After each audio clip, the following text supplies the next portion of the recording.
Selamat datang di acara TED Talk saya yang berjudul Is Joining an Organization Still Relevant Today? Pada kesempatan kali ini, saya Aisyah Gratayun akan menemani teman-teman semua dalam 10 hingga 15 menit ke depan untuk mengulik nih apa itu organisasi, apa itu manfaatnya, serta saya juga bisa membagikan, menceritakan pengalaman saya terhadap gabung organisasi yang udah kurang lebih hampir 3 tahun lamanya. Baik, untuk memulai, yang pertama mungkin saya akan menjelaskan mengenai organisasi itu dulu. Organisasi ini merupakan suatu wadah yang berisi kumpulan orang yang memiliki tujuan yang sama. Dengan bekerja sama, mereka dapat merealisasikan tujuannya. Atau kalau secara dasarnya ini, memang organisasi ini sebuah tempat atau ya wadah lah bagi beberapa orang yang mereka memiliki keinginan nih suatu tujuan dengan mereka bekerja sama, yaitu dengan yang lebih sistematis, terstruktur. Nah, mereka juga dapat memanfaatkan sumber dayanya, kemudian prasarananya, sarana prasarana yang dimilikinya dengan memanfaatkan secara efisien dan efektif. Kemudian dari seluruh komponen tersebut mereka dapat merealisasikan atau mencapai tujuan dari organisasi itu sendiri. Nah, kalau tadi itu organisasinya, kemudian saya ingin lebih mengarah ke organisasi mahasiswa atau ormawa yang merupakan suatu wadah yang diberikan kepada mahasiswa nih khususnya yang mereka memiliki minat bakat atau ketertarikan yang sama sehingga mereka dapat berbagi kegiatan tertentu. Karena memang organisasi ini dikhususkan bagi orang-orang yang memiliki tujuan yang sama sehingga output yang diinginkan oleh organisasi ini dapat tercapai, bukan kumpulan orang-orang yang memiliki tujuan berbeda, bukan begitu. Kemudian organisasi mahasiswa ini termasuk ke dalam jenis organisasi formal, yang dimana organisasi formal ini merupakan organisasi yang memiliki aturan tertulis yang tujuannya akan dijadikan sebagai acuan atau pedoman dalam keberjalanan pengurus dalam mengerjakan tugas dan wewenangnya dan menjalankan kegiatan program kerjanya itu. Nah, kalau contoh atau tertulisnya pada BEM atau himpunan itu biasanya ada sidang ART yang telah dilaksanakan atau ditetapkan di awal kepengurusan. Kemudian, mengapa perlu ada aturan tertulis dalam ormawa? Karena menurut saya hal itu bisa mencegah adanya penyalahgunaan wewenang serta pengurus lebih bisa taat atau patuh nih terhadap aturan yang berlaku. Karena apabila mereka melanggar aturan tersebut, mereka bisa diberikan sanksi yang memang sudah peraturan tertulisnya seperti ini. Jadi mereka tidak bisa semena-mena melakukan kejahatan ya, perlakuan buruk antar pengurus lainnya atau yang akan dirugikan nantinya, begitu. Nah, organisasi ini juga bisa diikuti oleh seluruh mahasiswa. Yang penting ia masih mahasiswa aktif, jadi siapapun tuh bisa ikut organisasi mahasiswa. Kemudian kalau saya sendiri itu saya tertarik dan bergabung di organisasi itu semester 2 karena dulunya saya tuh merupakan bukan murid yang aktif di SMA ataupun SMP, atau saya tuh bukan murid yang bergabung di OSIS, MPK atau ekstrakurikuler lainnya. Saya cuma murid yang datang ke sekolah untuk belajar, istirahat, belajar, lalu pulang sekolah, ya udah pulang. Jadi ada kegiatan di luar akademik lah, gitu pengalaman waktu SMP SMA. Namun beranjak kuliah itu saya mikir kayaknya aku harus mencoba hal baru deh. Nggak bisa nih kayak kehidupan waktu SMP SMA yang gitu-gitu doang, cuma datang belajar ya udah pulang tanpa adanya kegiatan lain yang menunjang mungkin kegiatan mengasah minat bakat lainnya seperti itu.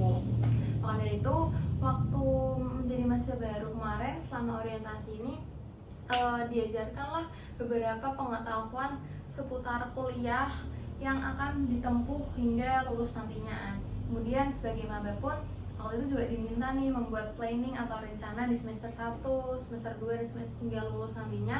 Kalau saya semester 1 waktu itu menulis saya ingin memperoleh IP yang bagus, kemudian semester 2 ingin mengikuti kegiatan non akademik seperti kepanitiaan, kemudian organisasi, dan semester 3, 4, 5 yang mungkin itu sudah mengarah ke mata kuliah penjurusan sehingga saya bisa mengikuti magang mandiri ataupun kerja praktek dikarenakan sudah memahami nih bidang akademik atau bidang ilmu yang sesuai arahnya begitu.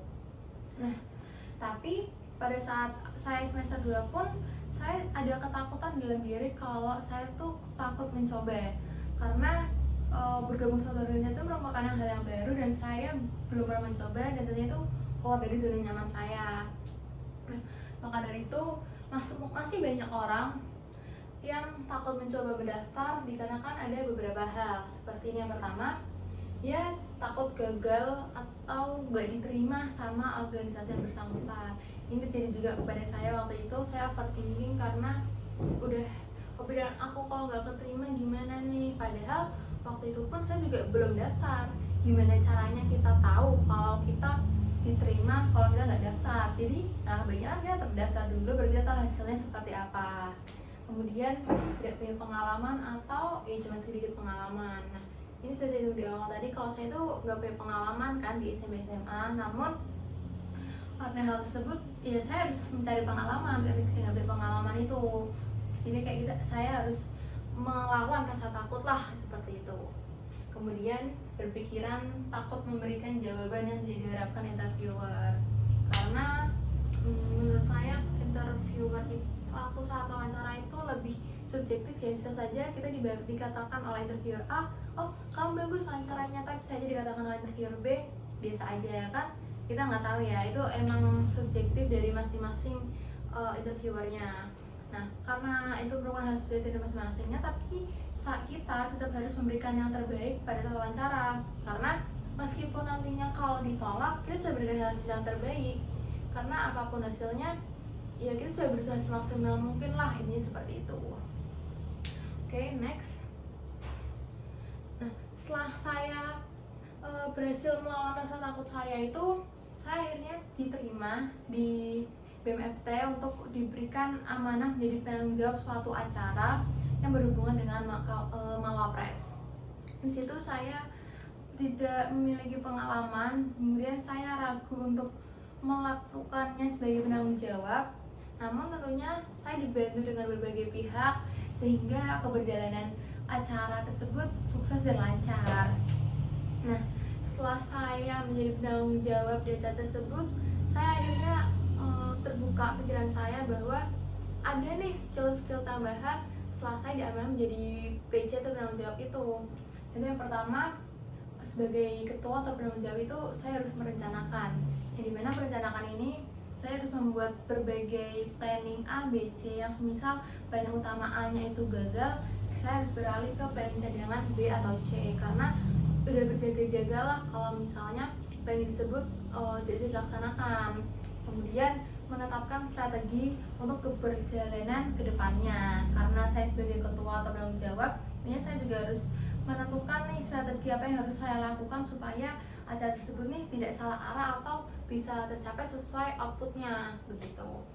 Lalu ada mengorganisasi. Nah, kalau di sini ini saya ini sebagai ketua yang akan menentukan apa yang harus dilakukan pihak-pihak seperti kepanitiaannya, kemudian siapa yang harus melakukannya, itu kayak divisi acara, divisi humas, kemudian bagaimana cara mereka atau bagaimana cara kepanitiaannya ini bisa melakukannya, begitu. Selanjutnya ketiga ada memimpin, ya nanti saya jadi pemimpin, saya harus bisa mengawasi atau memotivasi nih orang-orang yang atau pihak yang terlibat di dalam kegiatan tersebut. Semisal mereka demo, saya harus bisa memberikan semangat kepada mereka, ayo kamu bisa ini menyelesaikan tanggung jawab ini. Kemudian saya pun jadi berani mengambil keputusan serta menghadapi resiko apabila ada hal-hal yang tidak diinginkan. Selanjutnya mengendalikan. Kalau mengendalikan ini lebih ke kita mengontrol keberjalanan panitia ini apakah sudah benar sesuai rancangan awalnya atau tidak.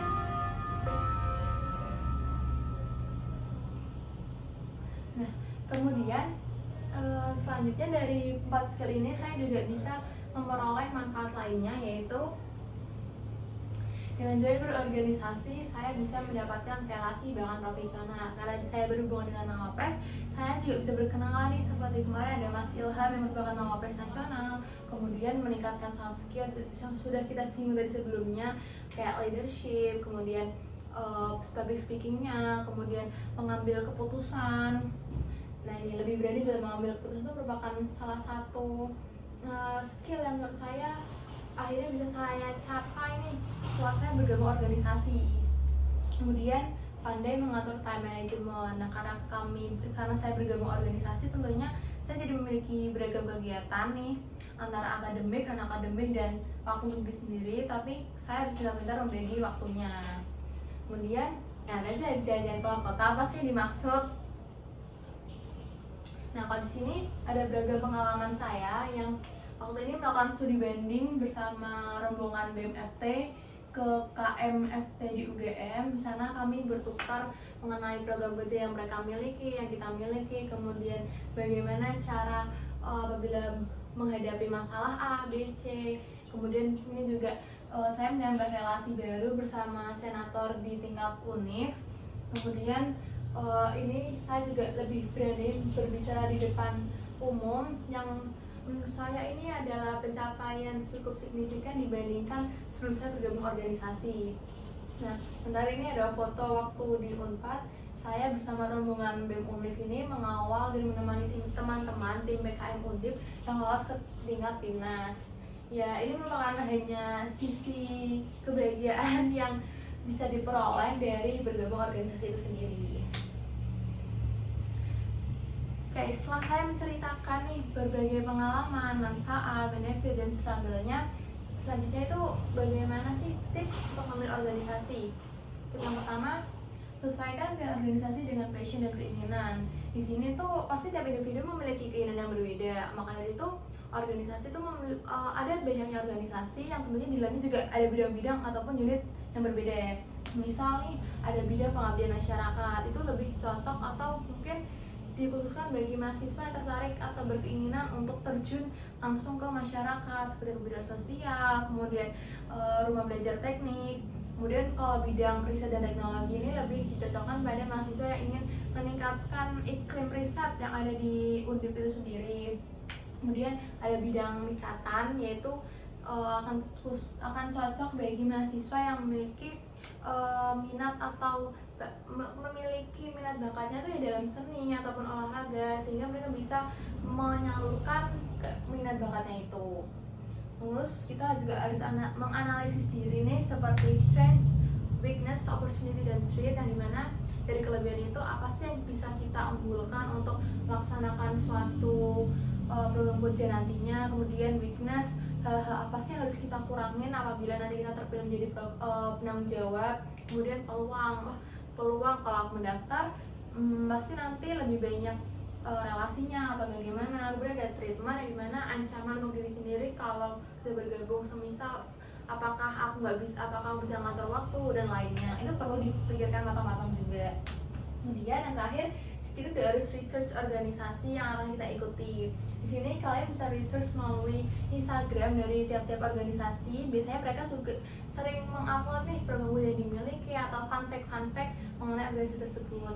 Apabila kalian tidak puas dengan research melalui Instagram saja, kalian bisa minta testimoni kepada stakeholder yang terkait seperti KBM atau Kabit ataupun teman-teman kalian yang sudah memiliki pengalaman. Kalian bisa tanyakan kepada mereka nih untuk gimana sih lingkungan organisasimu, apakah mendukungmu untuk lebih baik, kemudian apakah memang menunjang skill-skill kamu, dan begitu. Ini ada 3 tips yang bisa saya berikan. Oke, terakhir, jadi kesimpulannya apakah relevan atau tidak? Menurut saya organisasi mahasiswa ini masih cukup dibutuhkan, namun organisasi ini juga harus dikembangkan dengan mengikuti perkembangan zaman serta mengikuti perkembangan mahasiswa. Jadi kita tidak bisa menerapkan pola organisasi yang di masa lampau tapi harus dilakukan di masa ini, karena itu sudah berbeda zaman dan orang-orangnya pun juga berbeda, dalam menyelesaikan masalahnya pun berbeda, sehingga perlunya ada adaptasi dari perubahan-perubahan tersebut. Maka dari itu memang relevan tidaknya itu tergantung dari tiap-tiap individu apakah sesuai tujuannya atau tidak. Baik, cukup sekian yang bisa saya sampaikan dari mengenai relevan atau tidaknya bergabung organisasi. Selebihnya, see you in the next